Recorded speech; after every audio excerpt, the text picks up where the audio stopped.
the problem that we have in society is that most people live in the shadow masculine. I was in a palliative care unit last week helping someone to die. Sound can give us a mirror to what's going on inside. So it's not that the sound is triggering, it's that there's something in me that is being, awoken. And what it really gives you is a map back to yourself. Hello everybody, welcome to the Lucy Super Fox Show. On this week's episode, I'm going to be interviewing the gorgeous Becky, who I met at a sound bath. Now, Becky is a Healing Harmonies teacher and also a human design expert. And today's episode, we're going to be diving into all things sound and how human design can help you step into your authenticity if you're moving into your healing or freedom era. Let's dive in. Oh, hi, Becky. Hello, thanks for having me. Thank you for being here. Welcome to the Lucy Super Fox Show, the new podcast. Very exciting. Very exciting. So we are filming in the studio today. It's my first day filming in the studio, and it is, just to give everyone a heads up watching or listening, it is very warm in here. We thought filming in the midst of summer would be a good idea. So if at any point we look very red in the face or start to sweat, it's just because it is a peak of summer. But it's Leo season, and as I know you are a Leo, I am, yes. I figured I'd get you in your power and in Why your season not? today. Yeah, I've gone with the bigger hair and everything. Oh, I love just it. to embrace the lionness. I love it. So before we dive into a little bit about your story, which is really why I've invited you here today, I wanted just to share about how I met Becky. So I went to a breathwork and sound bath with the fabulous Lisa at Perusia Retreat. So I live in Nottinghamshire, but just outside Nottinghamshire is a beautiful retreat called Perusia, and I went to a breathwork and sound bath, and Becky was hosting the sound bath. Is that what you call it? What do you call it when you... Yeah, so I tend to... Facilitating, or- Yeah, I like to change words around a little bit, so I call it a Healing Harmonies session, because it's all about harmonics. That's exactly what it was, though. My personal experience from that night was that's definitely what it was. And so then obviously I followed Becky on socials, as you do, standard. And then I got really curious about what you were posting and sharing, and having kind of coming out the end of my healing journey into what I'm calling my freedom era. Love it. But the end of that, I felt really kind of undirected, and I felt a little bit like I was stepping into a new identity but didn't really know what that was. And I noticed from following you and connecting with your content that you've been talking a lot about human design, and I had been, this isn't the word, but I'm going to go with it, mislabeled in my human design previously, and so I didn't really understand it. I got the concept of it, but it didn't really mean anything. So I reached out to Becky and was like, listen, I think this would be really helpful to me, and I booked in and had a one-to-one, and it was, maybe if we get time, we'll dive into it a little bit. It was so clarifying for me. And I just know that I think if more people who were open to hearing about human design, I think could feel, if they're moving it out of that kind of deep healing space into like a power era or a growth era or their freedom era too, I just know some of the stuff that we're maybe going to dive into is going to resonate with them. Yeah, 100%. I love human design because it just gives you the opportunity to check back in with who you are rather than trying to fit in with everyone else, which just doesn't Music doesn't to my work. ears. So, first of all, I'd love to know a little bit about how you ended up doing what you do. Like, I mean, let's just face it, when we're similar ages, and when we went to school, in our generation, it wasn't what do you want to be when you grow up. I want to be a Healing Harmonies instructor and teach people about human design. Like, that wasn't on the curriculum. So how did you end up where you are? It's an interesting question, and honestly, I don't really know. Okay. It would be the full, proper, honest answer. Other than I've just followed little breadcrumbs as I've gone away. So, I was very studious in school. I loved school. I was an absolute geek and loved learning. And then I discovered, as everyone does, alcohol, boys. Had a great time through kind of sixth form and uni. Went and did a law degree. That blows my mind, by the way. And I just law just feels like this harsh, masculine, just the opposite of the way I feel when I'm in your presence. It's boring. Would be the best way that I would. Sorry if anyone's listening that does law and thinks it's really interesting, but it's really not. It's really boring. And so I ended up working in practice for a year, got sacked because I was not great at it, and then ended up in marketing. And when I found marketing, I was like, oh, this brings together kind of the information and the geekiness and the learning about like products or things or whatever you're writing about, and the creativity.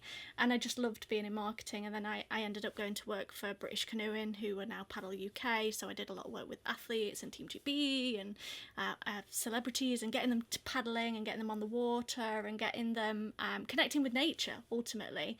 And then that just gently led me through a combination of work and through a combination of things that happen in my personal life to kind of coming back into music, which is where I'd started maybe when I was 15 or so, with a guitar, doing gigs and playing music. Like a full circle. Yeah. Love that. Yeah, but on a more of a spiritual quest now, rather than just playing in pubs to people who are getting drunk. I mean, there's a spirituality to that too. It's just different energy.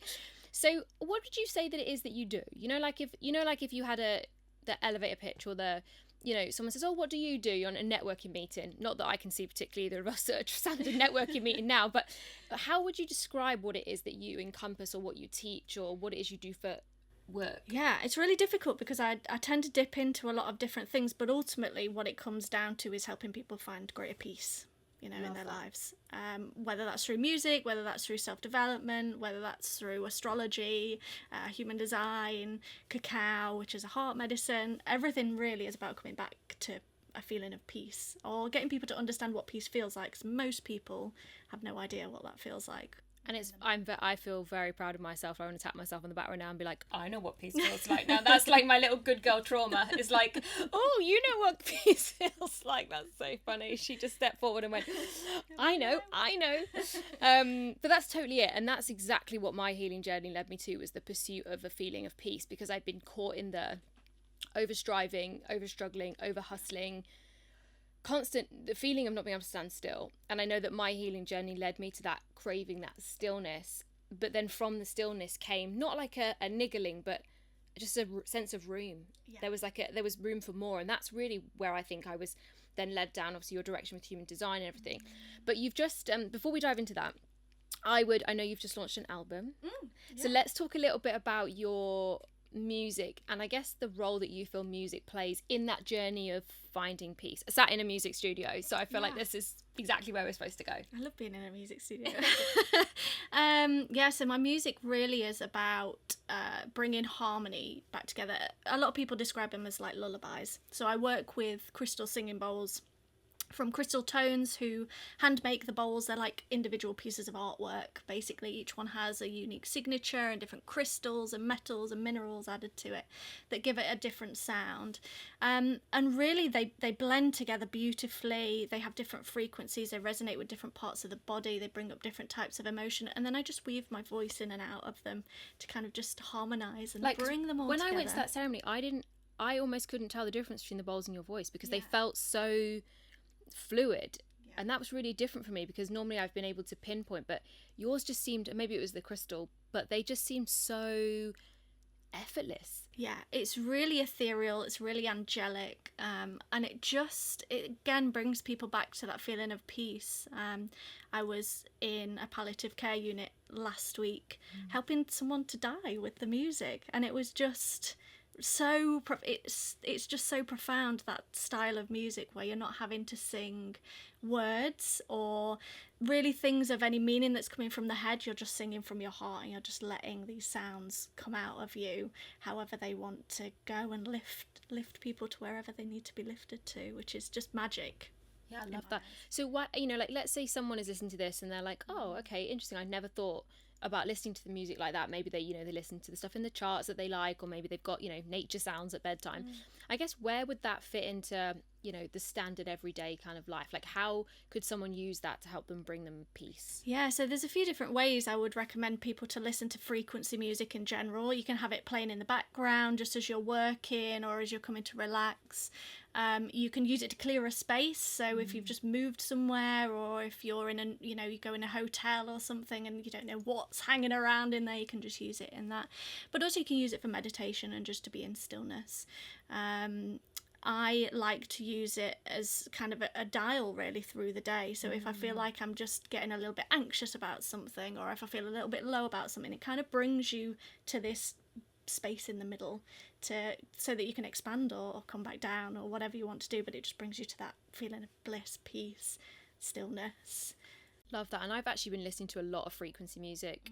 Obviously, I think, I'm guessing since our time together, and also since being more open and feeling, I guess, safe to receive different frequencies as well. So I actually had an experience, not in your harmony session, but in a previous sound bath, where I found some sounds really triggering to different parts of the body. And I know that other people have had that experience. So what does that mean? Like, what's happening there? Yeah, so I mean, there could be a few different things happening. Firstly, you might just not feel safe in the space, and that is a really important thing for people to understand when they're looking for a sound healer. I'm not going to be everyone's sound healer, you know, and it's about finding someone that you feel safe with to be able to experience emotions with.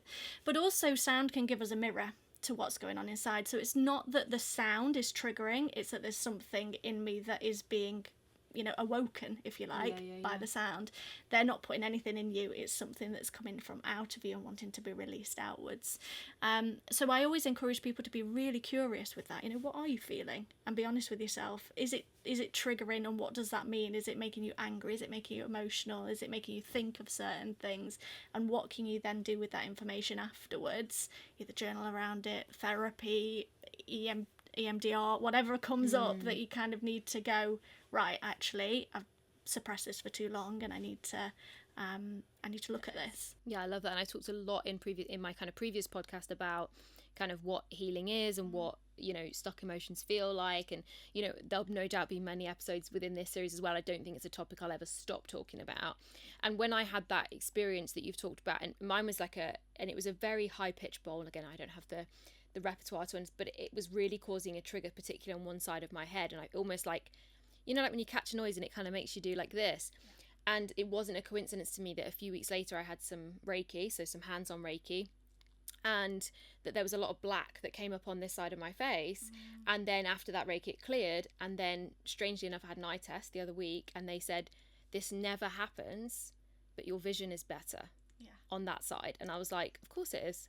And I knew, because I would put my glasses on to drive home that night and was like, and so for me, I am such the believer in, you know, and for anyone that isn't a bit listening to this thinking, what on earth do they mean?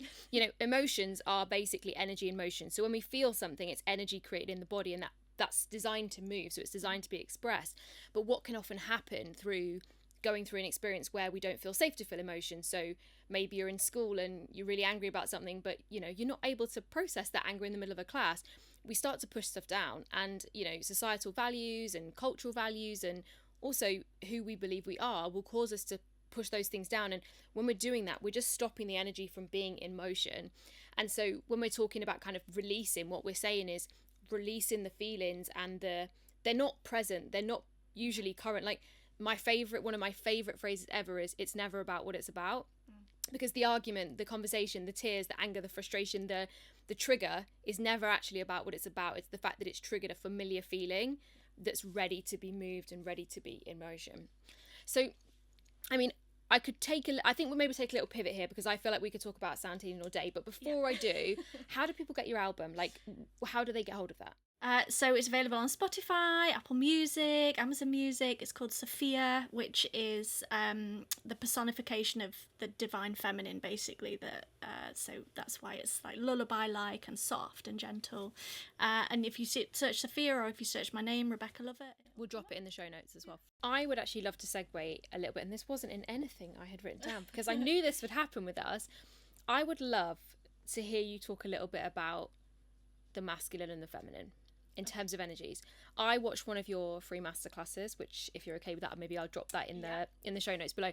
And it was so enlightening for me. It really encompassed lots of things I guess I mentally knew, but you helped me really like feel them. And I think really that's how we learn, right? It's not about what we know, it's about what we know. Yeah. So I would love to hear you talk a little bit about the masculine and the feminine in terms of, you know, how that shows up in life and how it shows up everywhere and how it's been the theme of everything. And I think because a lot of people are kind of getting familiar with the term, you know, the masculine energy, or they're caught in the hustle culture, I think, is people are recognizing it's not healthy, it's not good for us. But then we've also got the flip side of that, where we believe the opposite of that is to float around in floaty dresses and not do anything. And I think the way you described it for me just really helped me understand the energies that I needed to embody in order to really use both of them. So I'd just love to hear you riff on it.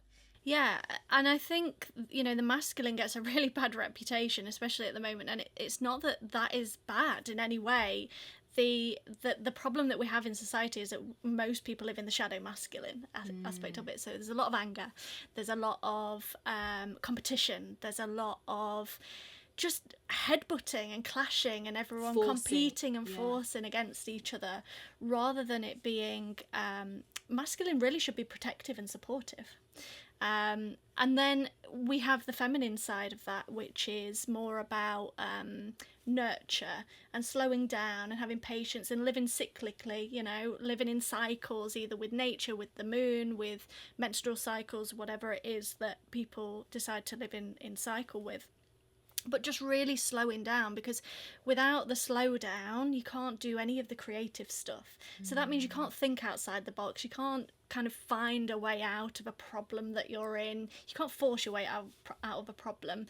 You have to just slow down and let it take its course. So we have this problem really in society at the moment, that I see anyway, that we live in this shadow aspect of the masculine, and then what happens is we think that the masculine is all bad.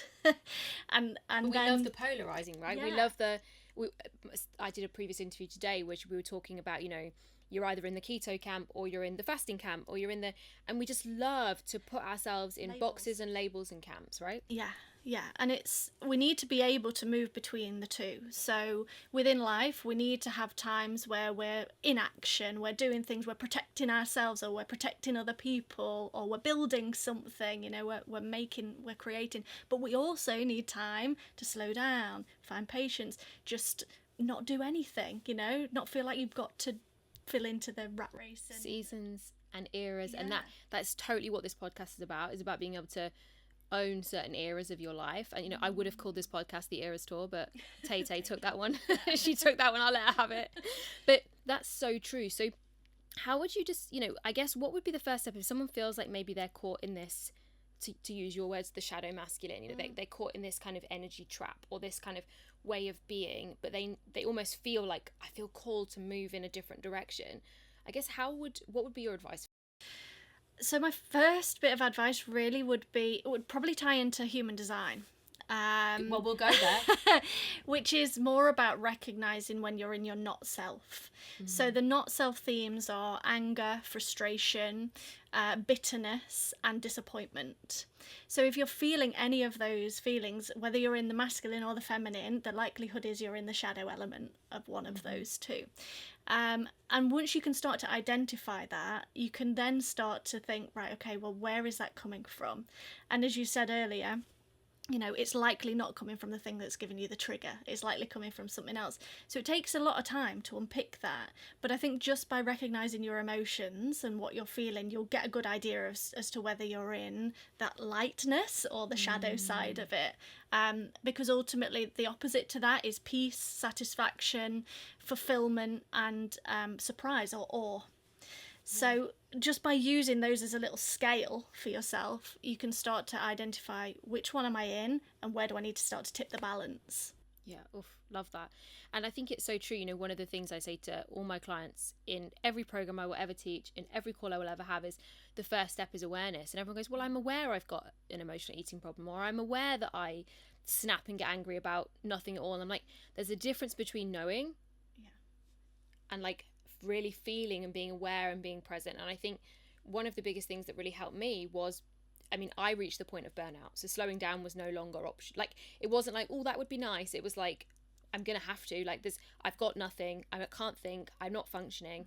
But by surrendering, and I don't like that word because it's often taken out of context, but for me that's what it felt like, was almost like giving up the need to be in this energy. It allowed me to actually feel all of my feelings, and it was horrible to some extent, because I was feeling, you know, I'm 36 and a half now, so at the time I was 34 and a half.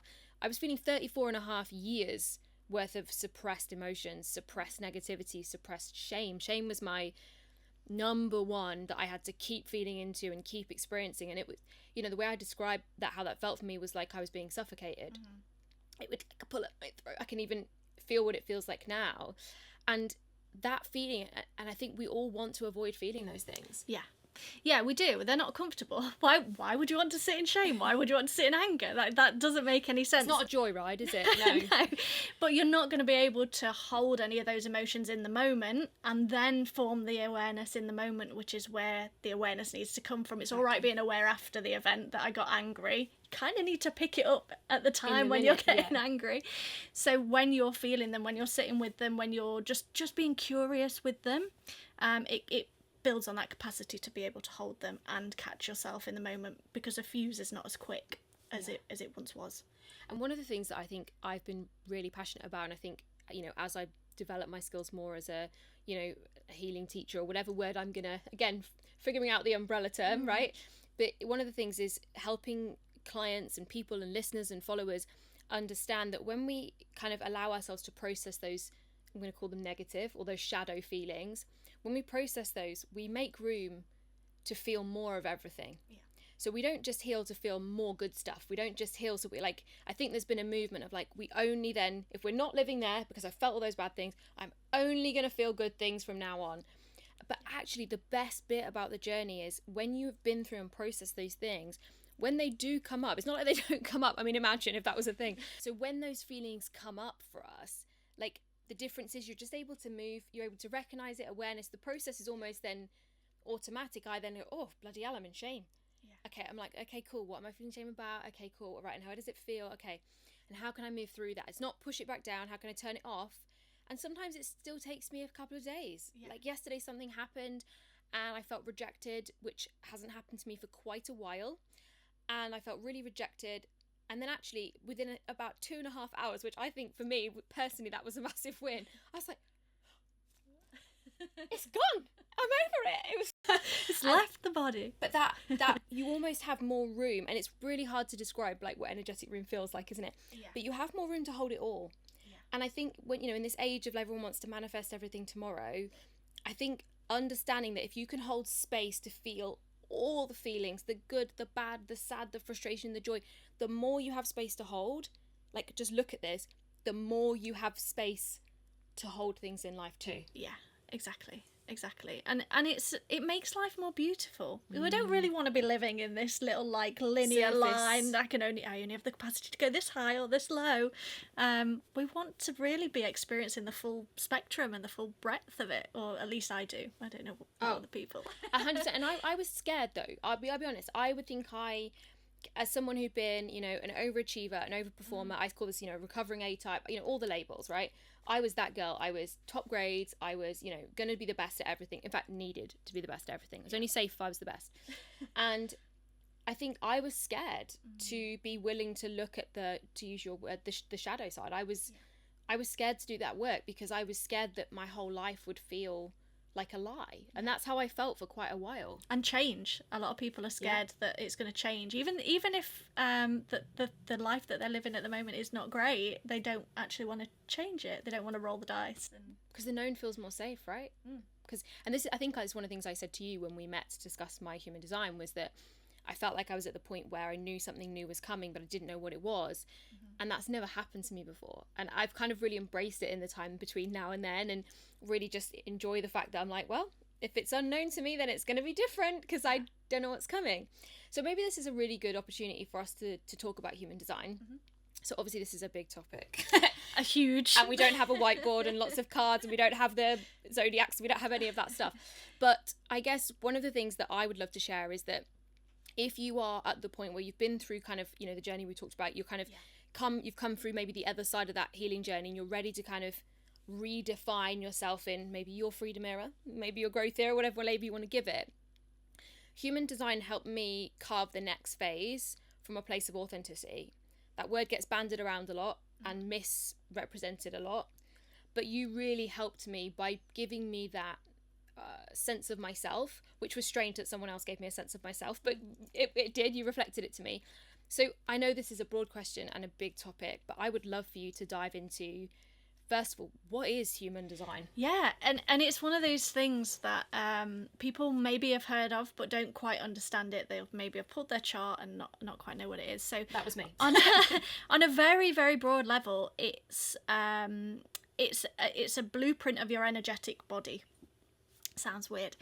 And it takes the Chinese I Ching, so it's philosophy and astrology based. It takes the Chinese I Ching, the Kabbalah, the chakra system, and astrology, bundles them all together based on your birth time and your birth location, birthday, and gives you an x-ray of what your energy is doing. So when you pull your chart, you'll see there's a load of lines, there's a load of kind of squares or triangles or circles or hearts, and it looks like a body, but you don't quite know what you're looking at. I looked at it and went, thank God I've got a call with you, because I have no idea what any of this means. Yeah, and what it really gives you is a map back to yourself. That's the best way I can describe it as. It gives you a way of seeing where your strengths are and focusing on your strengths, really building up your strengths so you can build your sense of identity based on your strengths, rather than what we tend to do in our society, which is work on our weaknesses. I lost count of how many times in a job people would say, what are you not great at and what do you want to improve on? Like, well, I don't really want to improve on the things I'm not great at because I don't like them. So it gives you really a map back to what you're good at, especially if you've lost your way in that sense through relationships, jobs, just general living of life. It just reminds you who you are and gives you that chance to come back to that.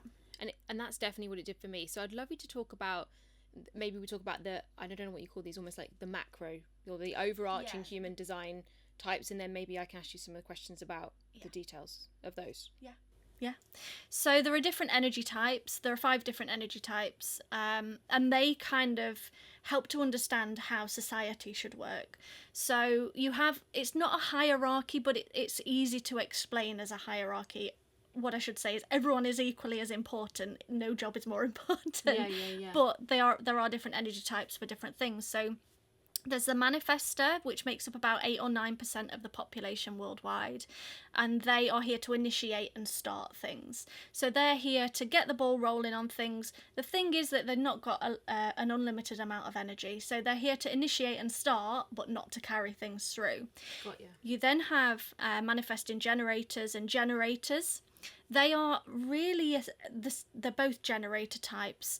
They have very subtle differences, but ultimately they're here to do the bulk of the work. Here I am, everybody. Here I am. I'm a generator. And I'm a manifestor. Oh, right, I see. So you kick me off today and then I follow through. There you go. So generators and manifesting generators make up about 70% of the population combined. You then have, so they're here to do the work, they're here to be busy bees, but what they should be doing in that is enjoying what they're doing. So a lot of people get stuck in the generator energy of thinking that, well, I've just got to be busy all the time. It's not that you've got to be busy all the time, it's got to be that you're doing something that you enjoy all of the time, and that is feeding that internal battery. It's like having an electric car battery inside you. Should keep recharging, or a hybrid battery. Should keep recharging as long as you're fueling it with the right things. You then have projectors who sit on the opposite end of the spectrum, and they are the wise guides or the wise counsels. They don't have that much energy either, a little bit like the manifestors. So they're here to be more like consultants or people who just can watch and get people to do things a little bit differently based on what they've observed and what they've seen. That's about 20% of people. And then you have 1 or 2% of reflectors. And the reflectors are really, really, really rare because they're 1 to 2%. They don't have any energy body definition within them, so that means that they're basically chameleons to their environment. They can fit in wherever they want to fit in, as long as they're again being fueled by the right things. But they're here to mirror everything back, because open centres or undefined centres act as mirrors to other people. So essentially you want a reflector in the middle of a community to kind of see what's going right, what's going wrong, what's the reflector doing, and how can we learn by what they're doing of what's working and what's not working. So fascinating. So actually that brings my next question. So obviously we haven't got a chart. Maybe what we'll do is we'll drop we can drop my chart. I'm open to that. We'll drop my chart over this video. Again, you know, that's specifically my chart, but, you know, happy to share it, happy to open it up so you can see what we mean by defined and undefined centers. So could you talk, and I know that each center has a different nuance and a different, but maybe we could talk about, you know, what does that mean if you have a defined center, and what does that mean if you have an undefined center? Yeah, so the more defined centers you have within your body graph, you'll see more coloured squares or circles or triangles within it. And when they're coloured in, they're defined. When they're not coloured in, they're undefined. But when you've got those centres, it means you've got consistent access to energy within there. So we'll use the generator as an example. They always have a defined sacral, which is a square in the middle. And that's their battery. That's their life battery. So whenever you see a generator or a manifesting generator, they've got that space in the middle that you know they can just go and go and go and go as long as they're being fueled by the right thing. When you see someone who's got it undefined, so a manifestor, a projector or a reflector, you know that they're going to have to work more with cycles. So cyclical living, especially for manifestors, projectors and reflectors, is going to be super important because any of their bursts and urges, any of their insights, their observations is going to come from a heavy period of rest, not from a period of doing. So all of their productivity really comes from resting rather than doing. Oof, love that. So one of the final things that I think, I mean, again, you know, I really recommend that everybody goes and has their chart read. And if you haven't got someone who you already know, then I would highly recommend Becky, because I feel like you were able to really relay it back to me in information I understood. And I think it's got to be accessible, right? Because otherwise you can have all these lovely ethereal concepts, but actually then they don't translate. But the final thing that I found really interesting about mine, that I was like, what do these mean? That I was more drawn to than to anything, to be honest, was the gates. Yes. So what are gates? So gates really are gifts. They're taken from the I Ching. So for those people who don't know what the I Ching is, it's a Chinese philosophy. It basically splits the sky up into 64 sections, and each section has a different energy related to it. So the gates that you see in your chart are the gates that are being activated by certain planets when you were born. And so that then brings the energy of that gate into the neutrino stream, brings it down to Earth, imprints our bodies, and we get to play with it for a little bit of time, whether that's because we're born with it or that's because it's currently lit it up in the sky. But there are 64, and really that means that everyone's going to have a completely different, unique set of gates. Although I had a lot of 11s, right? Which I did love as my little 11 tattoo on my wrist. Yeah, and the 11 is all about ideas, an overflow of ideas, you know? Hello everyone, my name is Lucy Superfox, and everyone knows I have an overflow of ideas. But they're not all mine, which we talked about. Sometimes they're not for me they're for me to respond to. See, I'm learning, Becky. I'm learning. Picking it up. But there's a fun fact for you, actually. That was the day that my husband and I realised we were no longer friends, was 11/11. And therefore we decided to get married on 11/11. So, and that's why we'd had it tattooed. But it was just, and you know, you think, oh, that's nice, because that's obviously a really common number if you're open to numerology. But when you kind of saw it in my gates, I just laughed my head off. I was like, of course it is. Of course my number one number is 11 or 1. Yeah, and as you say, it came up quite a few times, and that's quite common in charts, really, that someone will have a specific gate that will keep coming up for them, and it's nice to see how that energy then translates into what that person brings into the world. Love that. So I guess for anyone that's a bit like, oh, I'm just not sure, like, how, you know, I already know my star sign, or, you know, I already know this about me, or I don't, you know, there's a million ways you can put yourself in a box and a label, right? Yeah. How does human design not become another label, or not become another set of limitations? Yeah, it's a good question, because what usually happens is people discover human design and then put more limits on themselves, which is not the point. Yeah. It's meant to be an experiment, so nothing that you learn within human design should be taken as absolute gospel truth. It's about taking something, really seeing yourself through the lens of that thing that you've learned, or that energy that you're looking into, and then applying it to daily life as an experiment and seeing, okay, how does that feel for me? And it's really a way of living more presently, with the experiment of philosophy, different philosophies really, but packaged up in a nice little pretty bow and going, here you go, this is what human design is. But it's philosophy and it's an experiment, and Yeah, I have a lot of conversations with people that have gone too far down a rabbit hole but not actually implemented anything. So they might know that they're a generator and they know that they're meant to be busy all the time, and what that's kind of translated as is they've filled every single part of their diary with something, but it's loads of things that they don't actually want to do. They've just seen that they should be busy and they should have the capacity to take on everything. It's not really how it works. If it doesn't feel good for you, you shouldn't be doing it. And it's really just a way of getting back in touch with your emotions and getting back in touch with what you want to do and how you want to live. Yeah, and I think one of the things that, I've always said, and I think I've known this, again, subconsciously, don't know where this came from, but I've never wanted to label myself, even when I had extreme disordered eating in my late teens. I never wanted to get diagnosed. I never wanted to get labeled. I never wanted any of those things, because I think I know my propensity to limit myself. And so by attaching myself to those ideas would mean I was in a fixed box. And I know, and one thing I've seen a lot with previous clients, and as I work through social media and people reflect stuff back to you all the time, is I think labels keep you up here. Mm-hmm. And like we were talking about at the beginning, when you're able to excuse or justify or label your behavior in some kind of box, it keeps you up in your head. Yeah.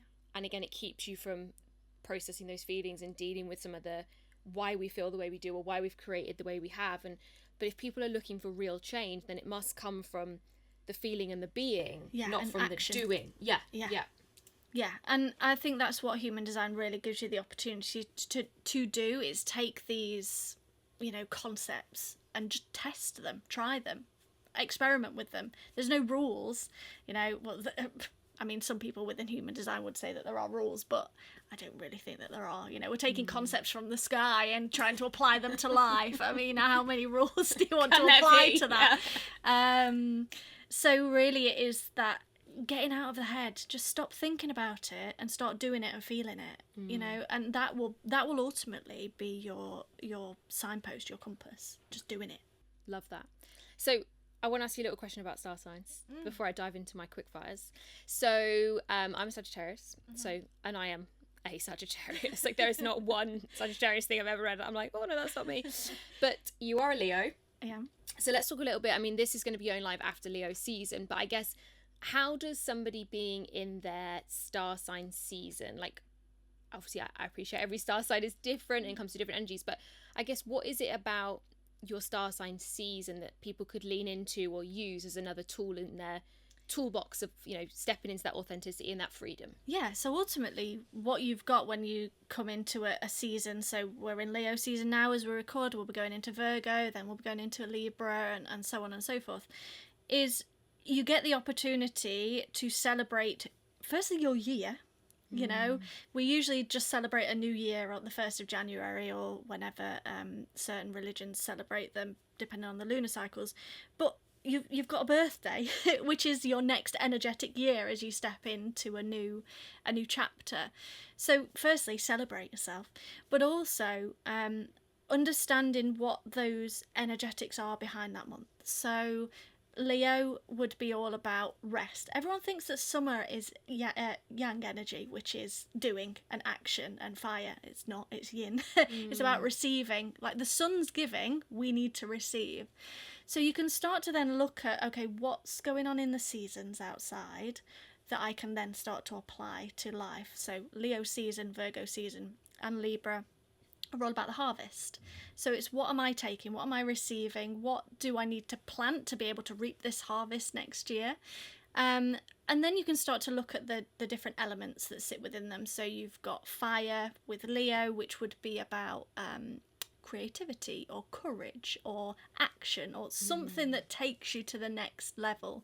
You've then, with any earth sign, so Virgo, Capricorn, Taurus, you've got a need to slow down, to go steady, to plant the seeds, to come back to earth, get your feet on the ground, really make solid headway moving forwards with something. I always say, if people don't like doing their accounts, do them in an earth season, because it's like that couldn't be any more kind of earthy.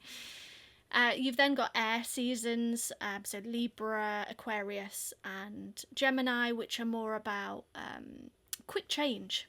You know, they tend to be about balancing or communication, but it's quick. It's quick action. Any air is quick. And then you have which ones have I missed? Water, which is all about nurturing. So Scorpio, Pisces, Cancer is more about softness, nurturing, home, nesting, something that brings you back to fluidity rather than you've got Leo that's action, you've got fire that's action, you've got earth that's really like detail orientated and steady, and let's just slow down. Water's like, let's just go with the flow. You know, let's just see where we end up at the end. So they all bring a different style, really, or a different flavour to the year, and then you can go into them with different star signs a little bit more. But I like to work with the elements ultimately. But I love that, because when I listened to the masterclass that you did, the workshop you did, that I'll drop below in the show notes, about, you know, your new year is your birthday, and that really hit home with me. So my birthday is actually in December, so I'm Sagittarius. So actually mine is very similar, but I do always feel, you know, I'm 6 days out from Christmas, but I have always had this feeling of like, okay, birthday's done. Yeah. Right. But everyone else is slowing down because it's Christmas and I'm always ready to go. And actually that really helped me just almost see that in myself and be like, oh, it's because it feels like your new year. That's why you feel like you're already in the new year. It's why I struggle with Christmas. And not because I struggle with Christmas, I struggle because of where it is in that time frame. Whereas if my birthday was, let's say, you know, the 8th of January, that would probably feel better. Yeah. Should have been late. That's what it was. I was obviously bang on time. There you go. Maybe I was that. No, that's early, wasn't it? That potential 13th. What are your thoughts on that? The additional star sign, the one that falls in between. Yeah, so I think this is present in Vedic astrology, so it's always been there. It's just that our tropical, star signs, our tropical system doesn't account for it, because it doesn't then line up with. I think it's to do with it lining up with the Gregorian calendar in some way. Okay. Yeah, we love a little box, so we love 12 of those and 12 of those. So if there's not 13, we can't have 13. Yeah, that makes sense. 13 is also the number of the feminine. So it's been written out of a lot of, well, since religious things came in, it's been written out that 13 is unlucky and 12 is a lucky number, and actually 13 is the number of the goddess. So this is where I feel like we could fall off a loop, like fall off a deep hole cliff, and this podcast to take a whole different direction in systemic approaches. And yeah. Okay, so with that, let's dive in. And it's not because I'm not here for it. We're just not here for it in the sweltering heat that we're sat in today. There will be a part 2 to this podcast, yes. I have no doubt. So these are my couple of quick fires for you. So first of all, you can pick money, love, or body as a category. Love. Okay. What do you know for sure about love, or what is a lesson that has really been cemented for you recently around love? It's not a fairy tale. Okay. Does that have any, as in if someone was like, oh, what does that mean for me? As in it's supposed to have bumps and... Yeah. It's not meant to be a pretty thing all the time. Yeah. You know, there's challenge. We talked earlier about expanding our capacity for things. And I think love really is about challenging that capacity, but in a different way. Oof, love that. Okay, the next question is, if somebody right now wants to be in your world, like if they want to get involved in your stuff, like kind of what's the best way? I mean, obviously, like I said, I'm going to drop some stuff in the show notes, but like how do people kind of come into your world? What's the best way to kind of, you know, dip a toe, or how can they deep dive into your world? Yeah, so I have a lot of free resources for a start if people want to start with those on my website, which I'm sure you'll drop a note on underneath. And really, I would really encourage people to not get too bogged down in the details. I know we're heading into Virgo season, but just treat everything with curiosity. Don't read anything on my pages and be like, oh my god, that's a gospel truth. That's not a healthy way to go about life ever. I spend a lot of time on Instagram and my website are really the two main ways to get hold of me, and I quite like that there's a limited ways of people to get in. No, I'm all for it, babe, all for the boundaries. So my final question, and I always like to end with that rather than where they can find you, I like to throw that before, is what is your next era or season, do you think? If you had to, and we've talked about labels today, but if you had to give it a label or a feeling or an energy, what's your next era? I have this joke with my partner all the time, in that I like to I like to dress and create like a toddler. So can I be going into my toddler era? Yeah, for sure. And wearing you can. just like bright colours and painting with like fingers and just making Creation everything really colourful and fun playful. Yeah, love that. Yeah, toddler era. Amazing. Thank you so much. I know that people are going to absolutely love this. And thank you for being one of my very first guests on the brand new Lucy Fox show. Pleasure. Yay! So good. Do you want to keep that? Yeah, you can. No, it's good.